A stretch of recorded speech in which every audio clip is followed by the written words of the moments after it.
आपने कभी सोचा कि आपका जो घर है वो किन छोटे छोटे ब्लॉक से बने, ईंटों से बने, जैसे कि ये उसकी जो कुछ सीढ़ियां हो सकती हैं इस तरह से बनी हो, स्लैब डल गया हो, या फिर कोई पाथ बनाया आपने, डिजाइन करके आपने ऐसा बना दिया।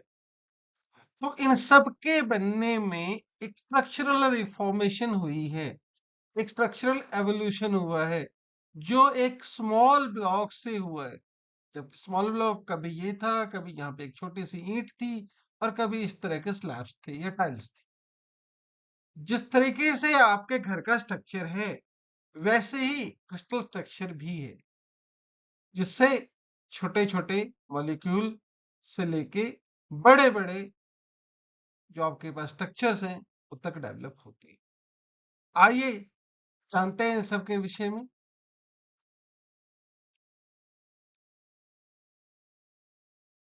तो सोलर स्टेट फिजिक्स का पार्ट हमने पहले पढ़ा, पिछली वीडियो में आपने देखा होगा उसके विषय में।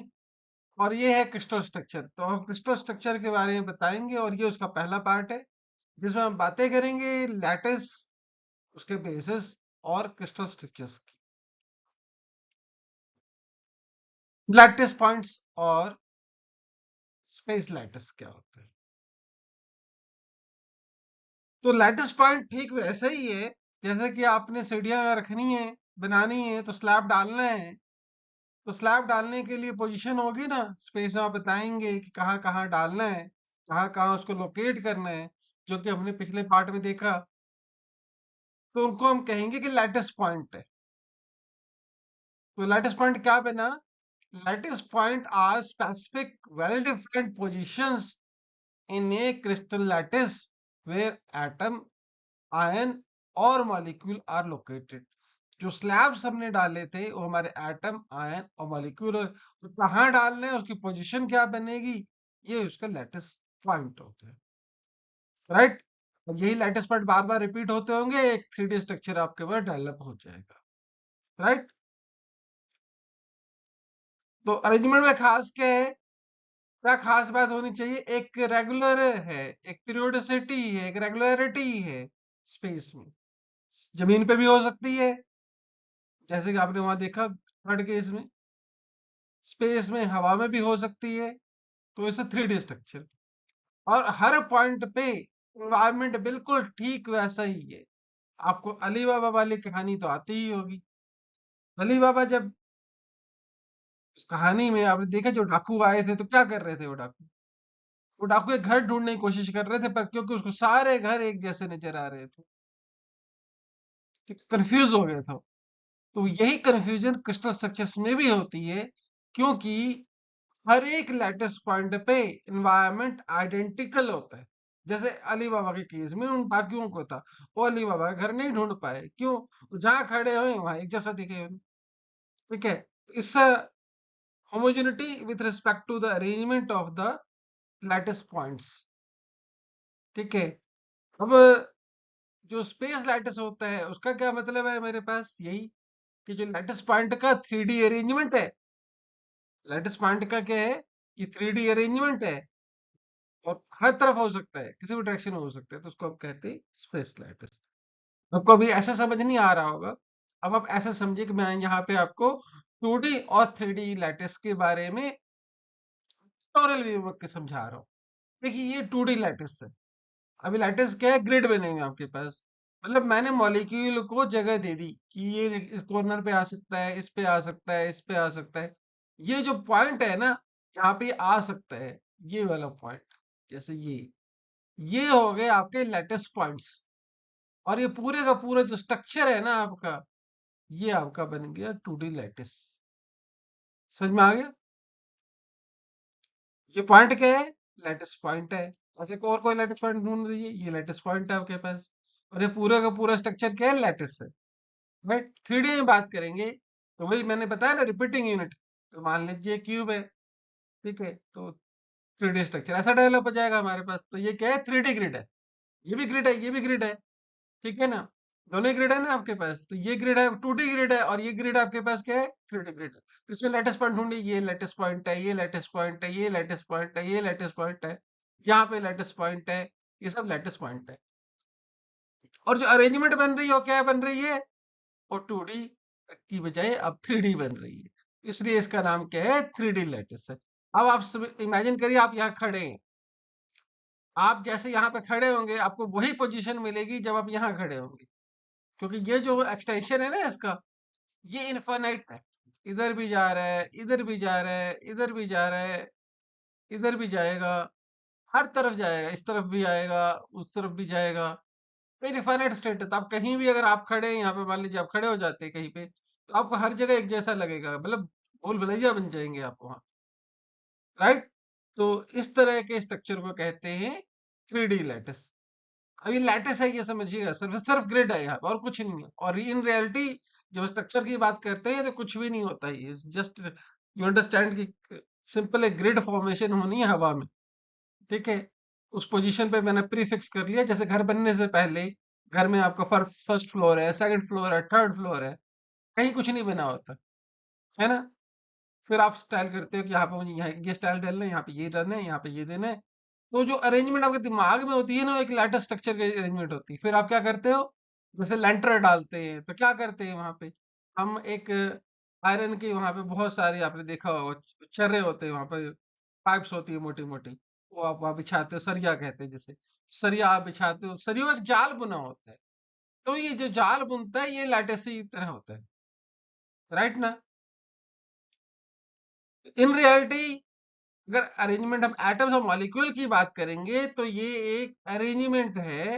इन रियलिटी यहाँ पर सरिया भी नहीं है, ठीक है, बस सरिये जैसे जैसे स्ट्रक्चर बनता है अरेंजमेंट है बस, तो समझ लीजिए अरेंजमेंट है यहाँ, ठीक है। अब अरेंजमेंट को रियलिटी में कन्वर्ट करना है तो हमें एक टर्म यूज होता है बेसिस, ठीक है। बेसिस क्या है कि बेसिस, मान लीजिए जो ग्रिड मैंने बनाई यहाँ पे, मान लीजिए ये केस है हमारा, ये 1D का केस है, ठीक है। इस केस में हम 1D के केस में लेके चल रहे हैं जैसे, ये हमारा 1D का केस है, इसमें मैंने एक एग्जांपल लिया है सोडियम और क्लोरीन का। तो ये जो मेरा है ना रिपीटिंग यूनिट है, ये देखिए ये सोडियम और क्लोरीन का रिपीटिंग यूनिट है, राइट। ये बार बार आपको रिपीट करता हुआ नजर, जैसे ब्रिक्स नजर आ रहा था, तो ब्रिक्स वाली जगह पे यहाँ पे सोडियम और क्लोरीन का ये आयन है जो यहाँ बार बार रिपीट कर रहे हैं, ठीक है, और ऐसे कॉन्टिन्यूस चलता जा रहा है इन्फिनिटी तक। तो ये क्या है, ये एक बेसिस है, सोडियम क्लोरीन का एक बेसिस हो गया, और ये इसके लेटेस्ट पॉइंट्स हो गए, यहाँ पे, यहाँ पे, यहाँ पे, और इस तरह से आगे तक। तो समझ में आ गया। तो बेसिस कौन हुआ, ये बेसिस हो गया। अगर ये सिंगल आयन होता, मान लीजिए वो कहते क्लोरीन ही है, तो ऐसे ही होता, सिर्फ यहाँ पे ये हो जाता फिर ये। तो बेसिस क्या हुआ, बेसिस हुआ कि एटम्स का सेट है जो एक लेटेस्ट पॉइंट पे मिलना है, वो अगर उस लेटेस्ट पॉइंट पे उसको बिठा दोगे, ठीक है, तो हमारा स्ट्रक्चर बन जाएगा 3D, ठीक है। थोड़ा और समझते हैं, यहाँ से थोड़ा और समझ में आएगा आपको क्रिस्टल स्ट्रक्चर कैसे बनता है। तो क्रिस्टल स्ट्रक्चर है क्या, ये 3D अरेंजमेंट है एटम्स और मॉलिक्यूल का एक क्रिस्टलाइन सिस्टम में, एक क्रिस्टलाइन मटेरियल में, जो कि लैटिस और बेसिस के कॉम्बिनेशन से बनता है। समझाया मैंने आपको, लैटिस बताया ग्रिड जैसा कुछ, इमेजिनरी ग्रिड जैसा कुछ, और उस ग्रिड के जो इंटरसेक्शन पॉइंट है वहां पे आपने एक एटम का पेयर या एटम डाल दिया, ठीक है। अब उससे जो भी अरेंजमेंट बनेगी वो अपने आप क्या बन जाएगी, आपके पास क्रिस्टल स्ट्रक्चर होगा। तो लैटिस आपको मैं डिफाइन पहले ही कर चुका हूँ, बेसिस में आपको पहले ही डिफाइन कर चुका हूँ। दोनों में थोड़ा डिफरेंशिएशन आपको समझना हो कि ये लैटिस डील करता है आपकी ज्योमेट्री से, पीरियोडिसिटी से, सिमेट्री से, जबकि बेसिस जो डील करता है वो आपका डील करता है केमिकल कंपोजिशन, जिसने स्ट्रक्चर बनाना है और रिपीट होना है, राइट, खुद को, ठीक है। थोड़ा समझते हैं इसको कैसे। ये ग्रिड था हमारे पास जो हम कह रहे थे, तो इस पे क्या करें, ग्रिड के जितने पॉइंट है हमारे पास जो लेटेस्ट पॉइंट है, उस सब पे एक एटम डालते थे, सिंगल एटम हमारे केस डाल देंगे, क्या स्ट्रक्चर आएगा ये। अब मैंने देखो ग्रिड गायब कर दिया, तो ग्रिड इन रियलिटी तो कुछ नहीं है ना, inheritance is just position where one has to play. जैसा कि आप छोटा एग्जांपल लेता हूँ, मैं 2D का केस समझाता हूँ आपको। आपने स्कूल याद होगा आपको, तो स्कूल में जो सुबह प्रेयर होती है, प्रेयर होने से पहले आप ग्राउंड को इमेजिन करिए, कुछ होता है वहां? कुछ नहीं होता। जब प्रेयर होनी होती है तो सारे बच्चे कैसे एक लाइन में खड़े हो जाते हैं। तो जो बच्चे हैं ना, जो स्कूल की प्रेयर में खड़े हो रहे हैं, वो तो है आपका, बताइए क्या ग्रेड है कि बेसिस है? वो आपका बेसिस होते हैं बच्चे, जो स्टूडेंट है वो बेसिस है। ये मान लीजिए स्टूडेंट 1, और लाइन बना के आप रो में खड़े हो गए। ऐसे ही दूसरी क्लास, ऐसे ही तीसरी क्लास, ये दूसरी क्लास खड़ी हो गई, ठीक है, ये थर्ड क्लास के बच्चे खड़े हो गए, ये फोर्थ क्लास के बच्चे खड़े हो गए, और इस तरीके से आपके 12th क्लास के बच्चे भी मान लेते खड़े हो गए। फर्स्ट से स्टार्ट करा और 12th तक आप गए, राइट? तो ये सब लाइन में खड़े हो गए। अब पहले तो कुछ नहीं था ना ग्राउंड में, ये ग्रिड नहीं था, पर आपने कहा नहीं नहीं, एक एक हाथ के फासले पे खड़े हो ना आप सब। यही कहते हो ना स्कूल में, यहाँ से भी एक हाथ का फासला हो, यहाँ से भी एक हाथ का फासला हो। तो अब बना दिया आपने। तो वो जो स्ट्रक्चर सुबह अगर ऊपर एरियल व्यू ले तो ऐसे दिखेगा आपको। तो बेसिकली वही कहानी है लैटिस और बेसिस की, ठीक है ना? तो आई hope you understand that point. इसे इतना ही समझाना है मुझे कि आपका क्रिस्टल स्ट्रक्चर में लैटिस क्या होता है और बेसिस क्या, क्योंकि ये शब्द बड़ा तंग करता है, लैटिस क्या होता है? तो लैटिस ऑपोजिशन है केवल, राइट? और बेसिस क्या है? आप खुद हो, जो स्कूल के पेड़ में खड़े हो, ठीक है? तो आप एटम मान लो खुद को, तो ऐसे समझ लो आप इससे, ठीक है? अब ये अरेंजमेंट मैं मान लो सर्कल में बना दूं खेलते हुए, तो बन जाएगा, ठीक है ना? तो यही सब है क्रिस्टल स्ट्रक्चर के फॉर्मेशन में ज्योमेट्री कैसे डेवलप करती है। तो ये हमारे क्रिस्टल के जैसे फीचर्स है, उन सब में एक सबसे इम्पोर्टेंट बात, इतनी सारी निकलो बातों में क्या निकली, कि वो एक यूनिट सेल का आपको आइडिया होना चाहिए, जो मैंने स्टार्टिंग में बीच में बनाया, जो इसने 3D लैटिस की फॉर्मेशन करवाई थी, राइट? याद आ रहा है? ठीक है। तो यही था आपके सामने, ये जो सिंपल यूनिट, इसको हम यूनिट सेल कहते हैं, जिसने 3D स्ट्रक्चर बनवाया था। अब इसके ना, अगर आप ध्यान से देखोगे तो ये एक क्यूब भी है, क्यूबॉइड भी हो सकता है, थोड़ा प्रोपेलर पार्ट जैसा भी हो सकता है, थोड़ा झुका हुआ भी हो सकता है, फॉर एग्जांपल लाइक दिस, ठीक है? तो इसमें ये अल्फा बीटा गामा जरूरी नहीं है 90 के होंगे, राइट? ऐसे, और 3 आर्म तो होंगे ही, ए बी सी। तो कहने का मतलब ये क्या है कि टोटल कितने पार्ट बने? 6 पार्ट बने हमारे पास, लेंथ के 3, ए बी और सी। इनको हम कहते हैं लैटिस पैरामीटर। क्या कहते हैं? कि लैटिस है ना, तो ये लैटिस का 3 पैरामीटर है, तो क्या कहते हैं हम इनको? Lattice parameter. I hope you understand lattice parameter. तो लैटिस पैरामीटर हो गया आपके पास, और बाकी जो 3 एंगल है उनको हम कहते हैं एंगल है, ठीक है? और एंगल कौन कौन से हैं? अल्फा बीटा गामा और डेल्टा। अब अगर आपने ध्यान से समझना हो, अब एक बार समझना, अल्फा एंगल कहाँ बना है आपका? ये अल्फा एंगल कहाँ है? ए के पीछे, ये ए है, ये आपका ए है, और ये रहा अल्फा। बीटा कहाँ है? बी के अपोजिट। और गामा कहाँ है? सी के अपोजिट। तो ये पैटर्न याद रहेगा आपको। कब अल्फा ए के अपोजिट अल्फा, बी के अपोजिट, ए के अपोजिट अल्फा, बी के अपोजिट बीटा, और सी के अपोजिट गामा, ठीक है ना? तो ये बातें आप याद रखेंगे, ठीक है? तो लैटिस पैरामीटर, इन वैसे ही 6 के 6 लैटिस पैरामीटर्स होते हैं, ठीक है? ये लेंथ होता है और ये एंगल होता है, राइट? तो आपको ये सारी बातें अगर आपको समझ में आ जाएंगी, अल्फा बीटा और ये गामा, जरूरी नहीं है हर बार इन एंटी का हो। अब अगर ये टेढ़ा होगा तो कैसे बनेगा स्ट्रक्चर, आप खुद इमेजिन करिए। कुछ और होगा तो कैसे बनेगा, यही सब हमें जानना है। तो मैं इसके साथ खत्म करने से पहले आपसे पूछना चाह रहा हूँ, लैटिस आपको क्लियर हुआ? लैटिस एक 3D अरेंजमेंट है केवल। लैटिस पॉइंट पॉइंट है जहां पे बेसिस ने आना है। एक बेसिस जब एक लैटिस पॉइंट पे आके उस पूरी लैटिस की अरेंजमेंट, 3D लैटिस के अरेंजमेंट को फिलअप करता है, तो क्रिस्टल स्ट्रक्चर की फॉर्मेशन होती है, राइट? ये था पहले फैक्ट। दूसरा फैक्ट क्या है मेरे पास? दूसरा फैक्ट है कि जो 3D लैटिस की फॉर्मेशन में एक जो यूनिट बन के बाहर आती है जिसको हम यूनिट सेल कहते हैं, उस यूनिट सेल में कुछ पैरामीटर्स होते हैं। 3 होते हैं लेंथ के पैरामीटर, 3 होते हैं एंगल के पैरामीटर। तो इनको हम मिला के कहते हैं लैटिस पैरामीटर्स। लेंथ पैरामीटर है एबीसी और एंगल पैरामीटर है अल्फा बीटा गामा, जिससे हम यूनिट सेल की पहचान करते हैं। ठीक है, तो जितने हमारे पास स्ट्रक्चर बन सकते हैं पॉसिबल, और इनके ही वेरिएशन से बनेंगे, अल्फा बीटा गामा और ए बी सी की आपस के रिलेशन से। तो आई hope you get this point. तो इसी के बेसिस पे हम कई सारे क्रिस्टल डिफाइन करते हैं। तो कुछ पर्टिकुलर कैटेगराइजेशन है जिनके बारे में आपको बता रहा हूं, अगर आपको समझ में आया। तो एक सबसे कॉमन है जो वो है सिंपल क्यूबिक। अब सिंपल क्यूबिक के स्ट्रक्चर को समझिए।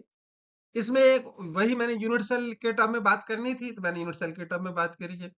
इसमें इसके तीनों एंगल अल्फा बीटा गामा 90 के हैं। ठीक है, और क्योंकि मैं क्यूबिक कह रहा हूं तो क्या होगा, ए बी सी सब बराबर है। तो इसके पैरामीटर क्या बचे आपके पास? कोई पैरामीटर बचा ही नहीं आपके पास सिवाय ए की। तो बाकी सबके बारे में आपको पता है कि सब 90 डिग्री पे है, और बी और सी इसके बराबर ही है। क्यूब है ना, बेसिकली क्यूब है। तो अल्फा बीटा गामा सब किसके बराबर हो गए? अल्फा बीटा गामा सब बराबर है आपस में, सब 90 के हैं आपके। तो ये क्या है? सिंपल क्यूबिक है। राइट, सिर्फ एक आर्म है जिसकी लेंथ है ए, इसको लैटिस कांस्टेंट कह देते हैं। क्या कह देते हैं? लैटिस कांस्टेंट कह देते हैं। तो ये जो स्ट्रक्चर है ना, ये कैसा स्ट्रक्चर है? इसको सिंपल क्यूबिक कहते हैं। सिंपल क्यूब है और क्यूब के ऊपर आके ये एक बेसिस जुड़ गए हर पॉइंट पे, हर वर्टेक्स पे इसके जुड़ गए। ये वर्टेक्स लैटिस पॉइंट हो गया आपका, और फिर लैटिस पॉइंट पे एक एक एटम आ गया, तो ये आपका सिंपल क्यूबिक फॉर्म हो गया। बात करते हैं बॉडी सेंटर की।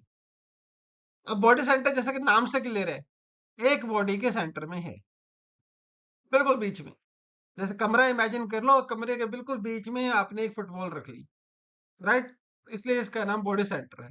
बॉडी सेंटर जो होता है ना, बेसिकली इसमें body centre plus simple cubic दोनों फॉर्मेशन होती है। मैंने सिर्फ आपको ये वाला पार्ट दिखाया है, ये वाला पार्ट नहीं बताया आपको मैंने। ये क्यूबिक पार्ट यहाँ पे होगा। ठीक है ना? तो ये दूसरे तरह का आपके पास, ये सिंपल क्यूबिक है।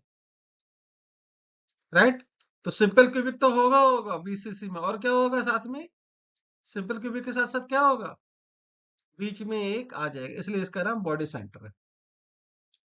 ठीक है, तो ये इससे एडवांस हो गया। अगर इसके बीच में हम सेंटर में कुछ डाल देंगे, यहाँ पे अगर मैं यहाँ पे ऐसे डाल दूं तो बॉडी सेंटर हो गया, है ना? समझ में आ गई बात है आपको? अब अगला केस चलते हैं। इस केस में भी, क्योंकि मेरा समझाना जो है पॉइंट तो ये है कि सिंपल क्यूबिक हर एक केस में रहेगा, ध्यान रखना। इस केस में भी आपके पास क्या है? अगर आप इमेजिन करें यहाँ पे, तो सिंपल क्यूबिक है ही, हर पॉइंट पे है, हर पॉइंट पे सिंपल क्यूबिक है। पर जो खास बात आई आपके सामने वो क्या आई, कि फेस पे देखिए जरा, इसके कितने फेस हो सकते हैं पॉसिबल? 6 फेस हो सकते हैं। इस फेस के बिल्कुल बीच में एक, इस फेस के बिल्कुल बीच में ये, इस फेस के बिल्कुल बीच में ये, इस फेस के बिल्कुल बीच में ये, इस फेस के बिल्कुल बीच में ये, और इस फेस के बिल्कुल बीच में ये। बीच में कोई नहीं, जैसे यहाँ पे ये बीच में, यहाँ पे कुछ नहीं, खाली है यहाँ। ठीक है, इसलिए इसका नाम क्या है? Face centre. क्या नाम है इसका? Face centre. क्योंकि फेस पे, ये फेस है इसका, इस फेस के बिल्कुल बीच में है। ये वाला फेस है इसका, इसके बिल्कुल बीच में है। तो 6 के 6 फेस है, उन सबके बिल्कुल बीच में है। अपार्ट फ्रॉम दैट क्या? ये सिंपल क्यूबिक तो ये है ही। ठीक है, तो एक ना सबसे खतरनाक वाला आ रहा है, ये है हेक्सागोनल क्लोज पैकिंग। ठीक है, इसको थोड़ा समझना, ध्यान से समझना आप इसे। बस हेक्सागोनल क्लोज पैकिंग वगैरह ध्यान से अगर आप देखेंगे, तो ये थोड़ा सा डिफरेंट स्ट्रक्चर है। अभी मैंने इसको पूरा नहीं बनाया। ये देखिए, ये है लेंथ। ये बेसिकली ना थोड़ा सा अलग टाइप से होता है। यहाँ बीच में भी कुछ होगा, और यहाँ बीच में भी कुछ होगा, उसको लेके आते हैं जरा। मैं उसको लाने से पहले बता दूं, ये एक हेक्सागन है, ये नीचे एक हेक्सागन है। तो एक हेक्सागन ये हो गया अपर वाला, एक हेक्सागन हो गया लोअर वाला, और बीच में एक क्या है? ट्राइंगल है, तो 3 लेयर हो गई, ठीक है ना? 3 नहीं, असल में एक्चुअली हम 2 ही लेयर कहते हैं, ये फर्स्ट लेयर है या सेकंड लेयर है? तो पहले समझते हैं। ए लेयर यहाँ है, इसको बी लेयर, ठीक है ना? फिर क्या आ गया? नीचे वाला लेयर फिर से वैसे ही रिपीटिंग है ना? स्ट्रक्चर क्या बताया, ऊपर नीचे होता रहेगा, ऊपर भी जाएगा, तो ऊपर बी बनेगा, ए बनेगा, तो ये ए लेयर है, हो गया। और मैंने क्या कहा था, बीच में कुछ आया, बीच में क्या है, सेंटर में एक ऐसे होता है और ये इन सब से जुड़ा हुआ होता है। बेसिकली अगर आप ध्यान से समझेंगे तो ये 1 ऐसे आपको कितने मिल जाएंगे, 3 सेक्शन मिल जाए, 2 और ये 3, ठीक है। आर्म सब की लेंथ कितनी है यहाँ पे, इन सब की लेंथ होती है यहाँ पे ए, तो यहाँ लेटेस्ट पैरामीटर है, ये है ए, पर जो ये वाला लेंथ है ना, ये है सी। ये लेंथ कितनी है, ए, आर्म की ये लेंथ कितनी है, ए, ये क्या है, ए, ये ए, ए, और पर ये वाला मैं कलर बदल देता हूँ, पहचानना आसान हो जाएगा आपके लिए। ये सी जो है आपके पास, ये वाला है, तो यहाँ पे ये वाला क्या हो गया, ये भी सी हो गया आपके पास। तो ये थोड़ा सा डिफरेंस है, इन बाकियों में क्या है, इस सब में ये लैटिस कांस्टेंट, क्योंकि मैंने क्यूबिक केस लिए है, तो इस सब में लैटिस कांस्टेंट ए है। ए क्या है, लैटिस पैरामीटर है लेंथ का। क्यूबिक के केस में क्या होता है, a equal to b equal to c हो जाता है, इसीलिए हम इसको कहते हैं लैटिस कांस्टेंट हमारा है ए बी सी, और यहाँ पे लैटिस कांस्टेंट कितना है हमारा, ए है। यहाँ ये सारे आर्म बराबर हैं ए के, यहाँ पे भी मैंने आर्म की लेंथ ए ही ली है, जहाँ पे हेक्सागोन के बेस की बात हो रही है, बट जो लेंथ वाइज है तो एक नया पैरामीटर आ गया है जिसका नाम है सी।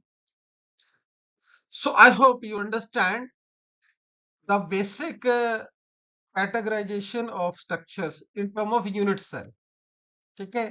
तो क्या क्या पता लगा आपको, एक होता है सिंपल क्यूबिक, जिसमें बेसिस पे सारे होते हैं, जो कि इसमें भी होगा और इसमें भी होगा।